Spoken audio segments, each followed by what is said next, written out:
Meteorologist Jeremy Lewan looking very festive outside. Thank you, Chelsea. It's the way to be. We got the snow. I might as well match the scene, right?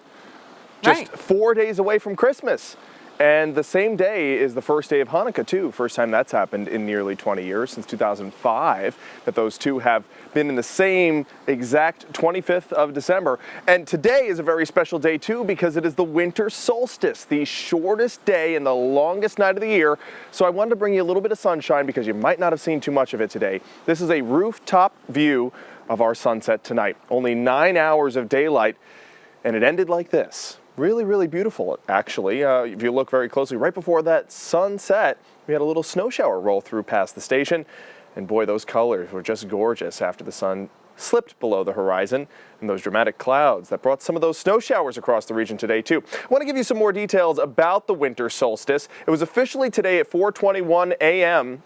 Of course, today has the shortest day and the longest night of the year. The day lasted 9 hours, 10 minutes, and 49 seconds today. And from this point forward, our days will gradually get longer and nights will get shorter as we get closer to spring and summer. And I wanted to also tell you about the science of why we have seasons. Now, there are 4 very important parts in our orbit that mark the change in season. The vernal equinox and the autumnal equinox both occur in March and September. The summer solstice happens in June, and winter solstice happens today, December 21st most of the time. And it's all because of our Earth's axial tilt. 4.5 billion years ago, there was a Mars-sized planet that smashed into Earth, and all the debris created the moon, but it also left our axis a little bit tilted. Now, the entire Earth gets the same amount of sunlight on our equinoxes, the vernal equinox and the autumnal equinox. But on the summer solstice, the axis is tilted towards the sun in the northern hemisphere, so we get more daylight in the northern hemisphere, and that's why the southern hemisphere gets winter on the 21st of June. And on the 21st of December, our northern axis is tilted away from the sun, so we have less daylight than those in the southern hemisphere. That's why today is the first day of winter, and why we have the shortest day of the whole year. There's a live look right now at Williamsport, definitely nighttime there. And we did pick up snow across the region. This inverted trough system set up and caused us to continue to see snowfall rates that were higher than what we had originally anticipated. And because the snowflakes were so perfectly shaped, they ended up stacking up on top of each other with a lot of air spaces in between, so it could cause accumulations higher than it would be if it was a wetter and heavier snow. So we picked up 5.5 inches in South Abington Township, 5.5 for New Milford, anywhere from 1 to 3 for Central Pennsylvania, 1.5 down in Schuylkill County. And I'm sure those of you who are planning to go to ski resorts across the region are very happy. That's a live look from our rooftop camera at Montage Mountain, but it is chilly out here. 18 is the current temperature. We had a high of 30 today.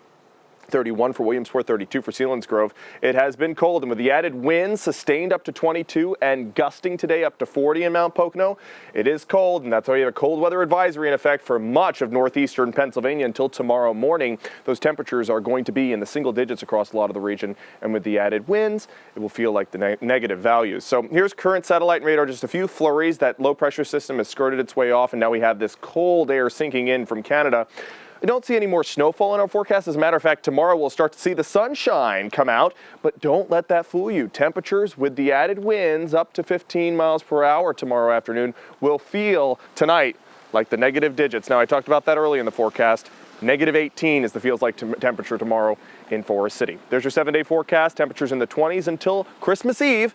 Then we're up above the freezing mark, and we could see a few snow showers in the morning, Chelsea. Maybe a coating of snow in the morning on Tuesday, which would be enough to set the scene for a white Christmas. Ooh, we like the sound of that. Yes, we do. Santa's giving us a little present this year. Awesome. Thank you, Jeremy. Yep.